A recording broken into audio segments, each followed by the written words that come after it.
Okay, so dito tayo sa system interference.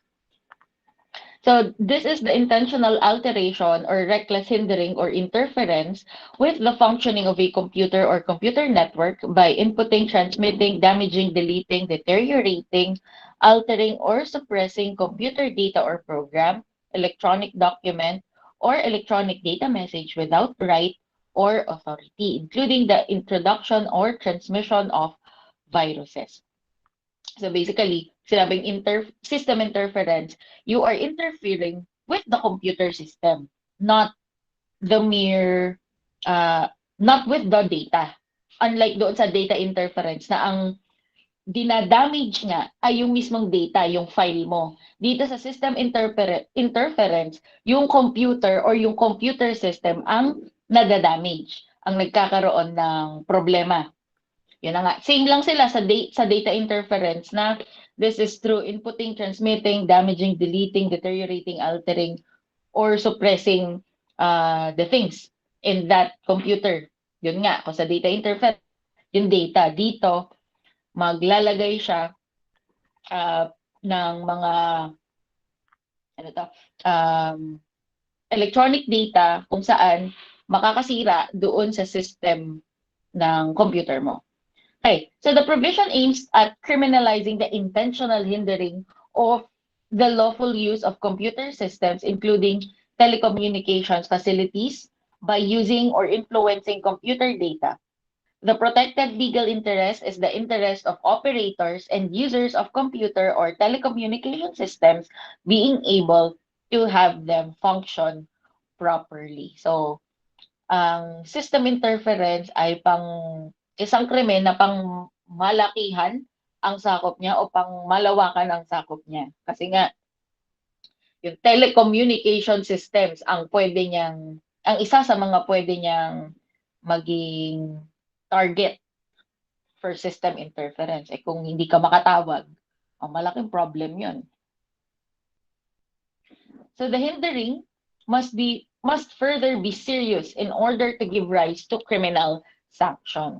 It can be considered as serious the sending of data to a particular system in such a form, size, or frequency that it has a significant detrimental effect on the ability of the owner or operator to use the system. Hindi pwede yung nagawa mo nga ang system interference pero around 1 or 2 seconds lang. It's not that significant para maging problema doon sa company or doon sa operator. So it has to have a significant amount or significant detrimental effect para hindi magamit yung system or hindi kayo makapag-communicate with each other. Okay. That it has a significant detrimental effect on the ability of the owner or operator to use the system or to communicate with other systems, such as by means of programs that generate denial of service attacks, yung DOS, malicious codes such as viruses that prevent or substantially slow the operation of the system, or programs that send huge quantities of electronic mail to a recipient in order to block the communications function of the system. Kapag madaming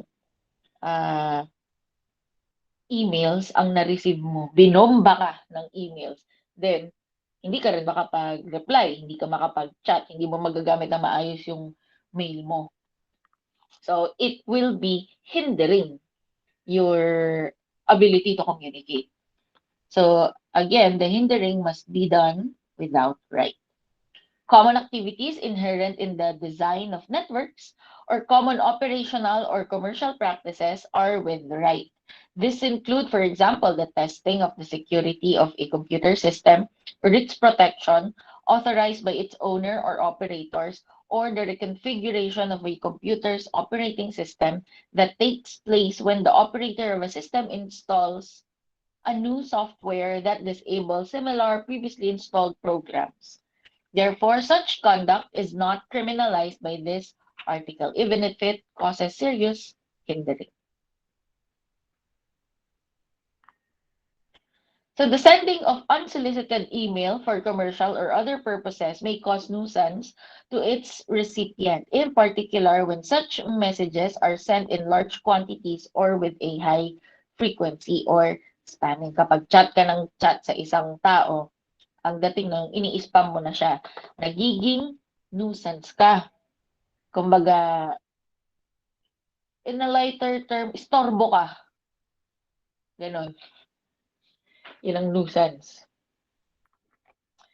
In the opinion of the drafters of the law, such conduct should only be criminalized where the communication is intentionally and seriously hindered. The offense must be committed intentionally. That is, the perpetrator must have the intent to seriously hinder the communication systems or any other type of system.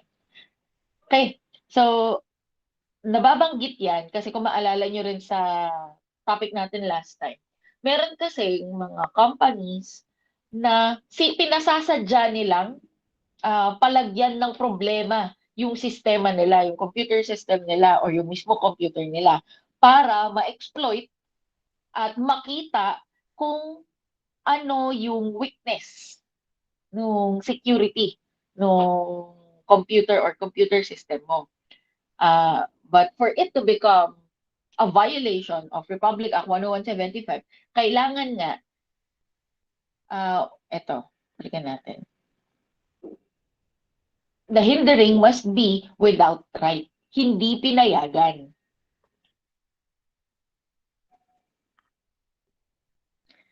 Okay, yung DOS, denial of service attack.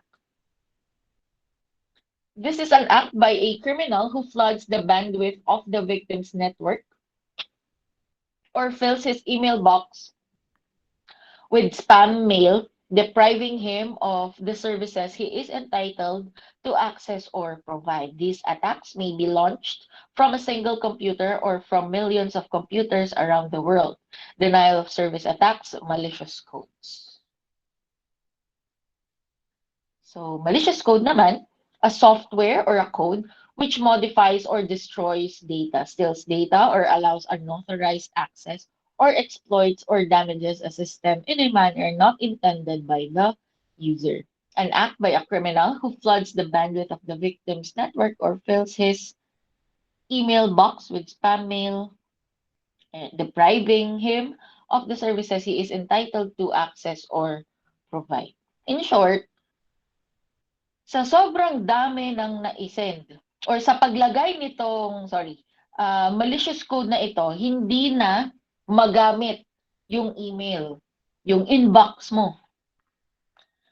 So you are denied of using it, of using your email or your computer. These attacks may be launched from a single computer or from millions of computers around the world. Next is web defacement. This is an act of intruding into a server and changing without permission all the aspect of a website which the public can see. Alam niyo naman, yung karamihan naman ng websites are available to the public. Basta publish na siya sa internet. And when someone takes control of that certain website, kapag na-control niya na ang isang website, pinalitan niya yung mga nakalagay sa website. For example, government website yun, tapos pinaglalagay mo ng porn. O yun, web defacement yun. It is similar to the act of vandalism on public property where teenagers ruin public walls in an effort to express their thoughts publicly.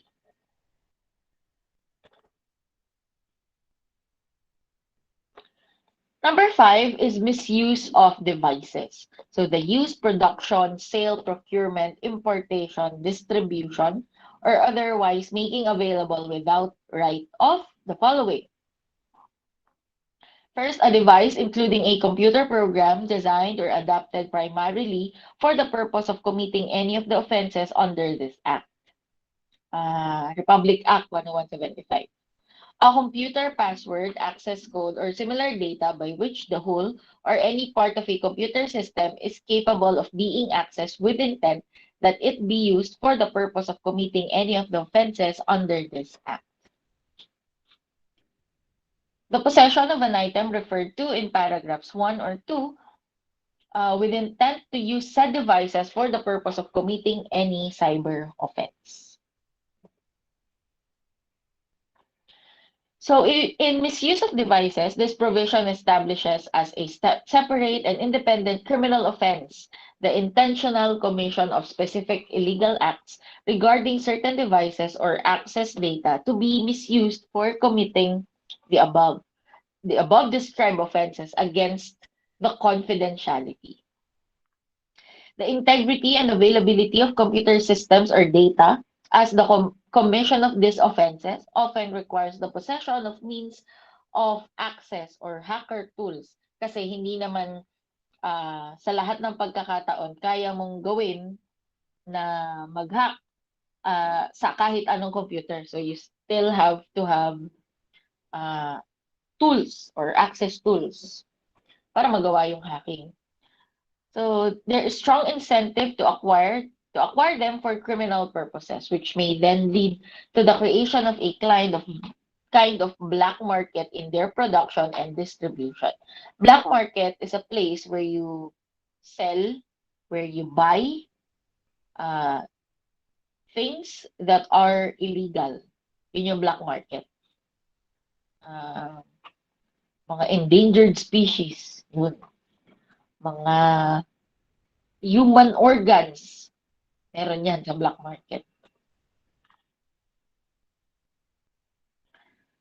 This provision criminalizes the production, sale, procurement for use, import, distribution, or otherwise making available of a device, including a computer program designed or adapted primarily for the purpose of committing any cybercrime. Distribution refers to the active act of forwarding data to others, while making available refers to the placing online devices for the use of others. This term also intends to cover the creation or compilation of hyperlinks in order to facilitate access to such devices. The inclusion of a computer program refers to programs that are, for example, designed to alter or even destroy data or interfere with the operation of systems, such as virus programs or programs designed or adapted to gain access to computer systems. Test devices or cracking devices. Kung maalala ninyo, ang definition ng cracking, it's a higher form of hacking. Okay, so test devices and network analysis devices designed by industry to control the reliability of their information technology products or to test system security are produced for legitimate purposes. Kasi nga naman, kung developer ka, gusto mo ring ma-check kung legit ba yung nagawa mo, kung tama ba lahat ng codes na nailagay mo doon sa application or doon sa system na yun. So, yung paraan ng pag-check mo, syempre ipoprovoke mo muna yung system, di ba, or yung computer. Kaya, legit naman yung pang-test na yun. Nga lang, ginamit siya sa maling paraan. Kaya, misuse of device yung kaso. Okay. And would considered to be with right are not and not covered by the law, it must be produced, sold, transferred, or owned for committing any of the offenses under RA 101/75.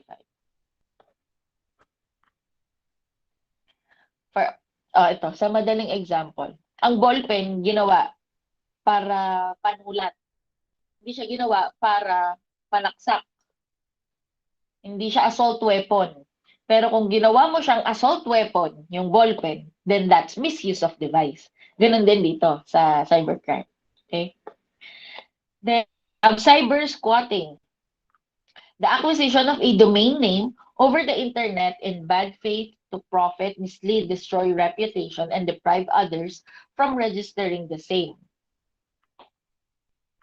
Okay. Ang cyber squatting ay gumamit ka ng isang website o pangalan ng website na kaparehas Di naman kaparehas. Hawig. Hawig sa isang legit na website. That's cyber squatting. Okay, isa yon.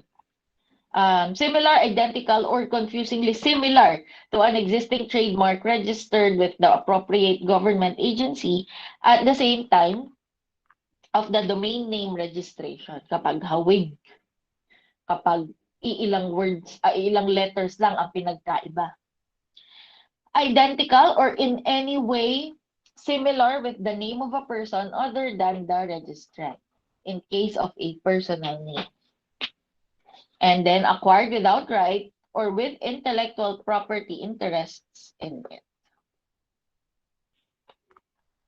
Cyber squatting is registering, selling, or using a domain name with the intent of profiting from the goodwill of someone else's trademark. It generally refers to the practice of buying up domain names that use the names of existing businesses with the intent to sell the names for a profit to those businesses.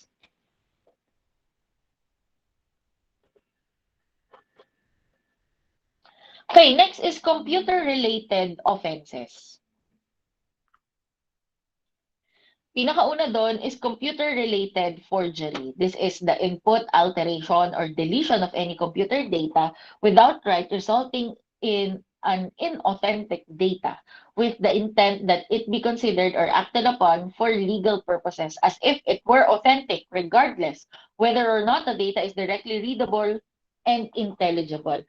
Merong document, binago yung contents ng document, merong inilagay, merong pinalitan, merong inalis doon sa document na yon, doon sa computer data na yon. Kaya, nung ginawa mo yon, nung nagdagdag ka, nagbawas ka, nung may pinalitan ka, naging hindi na legit. Kasi nga may binago ka, di ba? Ngayon, yung hindi legit na document ay ginamit mo na para bagang legit siya. Yun. Regardless daw kung yung data ay readable at na iintindihan o di na iintindihan. Okay. The act, hindi yan cat. The act of knowingly using computer data, which is the product of computer-related forgery as defined herein, for the purpose of perpetuating a fraudulent or dishonest design. Then, number 2 is computer-related fraud, the unauthorized input, alteration, or deletion of computer data or program, or interference in the functioning of a computer system, causing damage thereby with fraudulent intent. Provided that if no damage has yet been caused, the penalty imposable shall be 1 degree lower. Ganun naman halos lahat dito sa RA 10175 na kapag hindi pa nagagawa o wala pang damage na nagawa mula doon sa paggawa ng krimen, then 1 degree lower ang ibibigay na punishment. And then, computer-related identity theft, the intentional acquisition, use, misuse, transfer, possession, alteration, or deletion of identifying information belonging to another, whether natural or juridical, provided that if no damage has yet been caused, the penalty imposable shall be 1 degree lower. O, diba? Ganun din. So when we say computer-related identity theft, gumamit ka ng pagkakilanlan ng ibang tao, pangalan nila, picture nila. Tapos ipinakita mo yun na as if ikaw yun. That's computer-related identity theft. Phishing.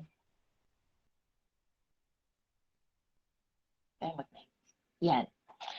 A new form of identity theft which occurs when scammers send mass email posing as banks, credit card companies, or popular commercial websites, asking recipients to confirm or update personal and financial information in a hyperlink to look like it's coming from the original website.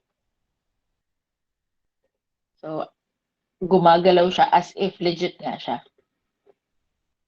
Okay. Sobra. Content-related offenses. Yung kanina kasi, puro crimes against confidentiality, Dahil gusto mo nga maging secured yung data mo. And now, yung nilalaman na nung action. Kasi nga, pag sinabi natin content related, hindi na ito, ang computer or ang device ay ginamit na lang na instrument para magawa yung krimen. Hindi na yun yung mismong target. Yung um, computer or yung system mo or yung files mo. Okay, ito. Number one is cybersex, the willful engagement, maintenance, control, or operation directly or indirectly of any lascivious exhibition of sexual organs or sexual activity with the aid of a computer system for favor or consideration. Kapag hinayaan mo magkaroon ng ah, display ng private parts ng isang tao, tapos habang naka Google Meet siya, habang naka-Skype siya, kung ano mang application ang gamit. Yun, that's cybersex. Next is unsolicited commercial communications, the transmissions of commercial electronic communication with the use of computer system which seek to advertise, sell, or offer for sale products and services are prohibited, bawal, unless there is prior affirmative consent from the recipient or the primary intent of the communication is the service and or provide administrative announcements from the sender to its existing users, subscribers, or customers. Kasi 'di ba, sa email natin, merong mga companies or agencies na maglalagay ng, do you want to subscribe? So pag pinindot mo yung yes, o kaya yun nga, yes, I want to subscribe, then makaka-receive ka ng email sa kanila na may schedule mula dun sa company na yon. Hindi siya unsolicited kasi ikaw yung nag-click ng subscribe. Okay. Ano pa? For example, bill nyo sa Converge. Converge kami sa bahay eh. At sinisend na lang yung bill through email. Yun, hindi mo siya mako-consider na unsolicited. Kasi kahit na hindi ko hinihingi yung bill, ipapadala nila dahil part yun ng obligation ko. Okay. So, kahit ayaw kong tanggapin yung bill, wala akong choice kasi pinadala nila through email. And it's not unsolicited. Okay. So, the following conditions are present. The commercial electronic communication contains a simple, valid, and reliable way for the recipient to reject, receipt, or further commercial electronic messages from the same source. And then the commercial electronic communication does not purposely disguise the source of the electronic message. And then the commercial electronic communication does not purposely include misleading information in any part of the message in order to induce the recipients to read the message. Yun, may ilalagay silang data na dahil nga misleading siya, papunta ka na doon sa pag-check ng email na yon kasi nga inililid ka niya doon sa bagay na mali, kaya misleading. Next is software piracy under unsolicited commercial communications pa rin. Theft of software through the illegal copying of genuine programs and distribution of products intended to pass for the original. Retail revenue losses worldwide are ever increasing due to this crime. This can be done in various ways: end user copying, hard disk loading, counterfeiting, illegal downloads from the internet. Yun. Next is pornography. Siyempre, kabisado nyo yan, di ba? It is the first consistently successful e-commerce product. The internet is being highly used by its abusers to reach and abuse children sexually worldwide. The internet is very fast becoming a household commodity in the Philippines.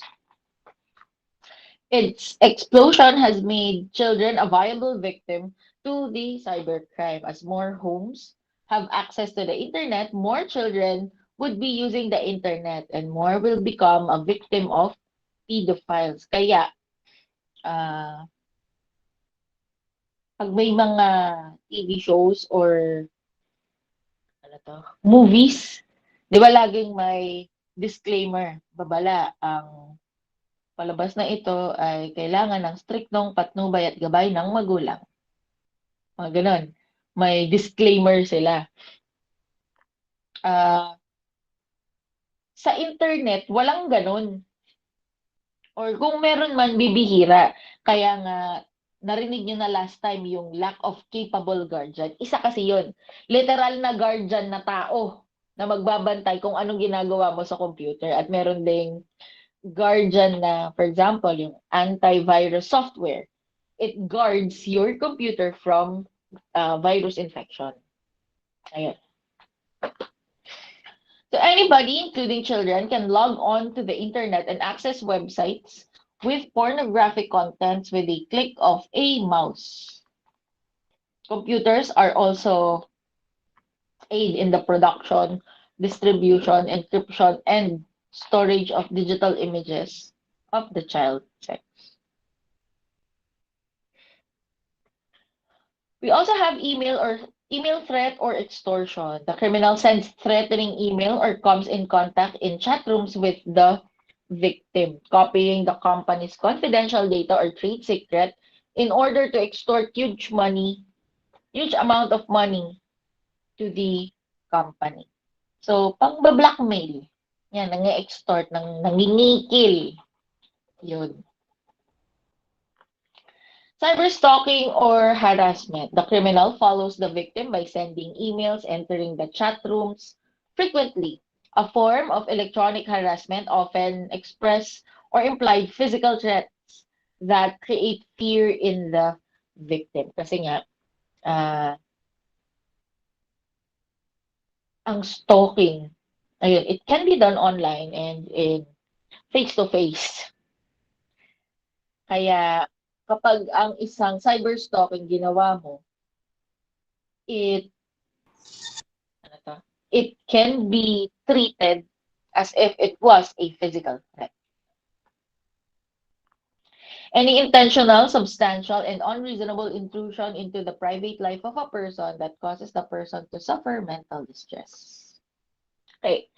Cyber defamation. Dinidefame mo ang isang tao.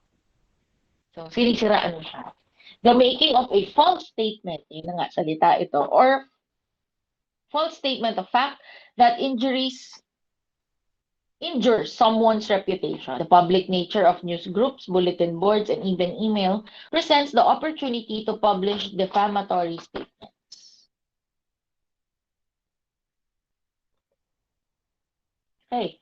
And lastly, are other offenses.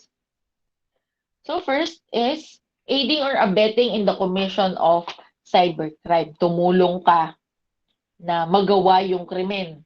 May partisipasyon ka doon sa krimen. Hindi lang siguro ikaw mismo yung gumawa ng krimen, pero dahil nandun ka, dahil tumulong ka, yun, punishable pa rin sa ating batas.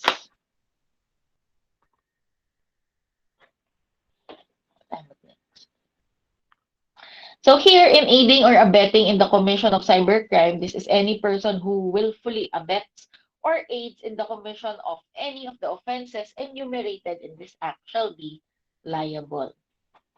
Okay, kapag may katulong ka, so kasama siya na mapoprosecute. And then, attempt in the commission of cybercrime. So, attempted stage pa lang. Any person who willfully attempts to commit any offenses enumerated in this act shall be liable.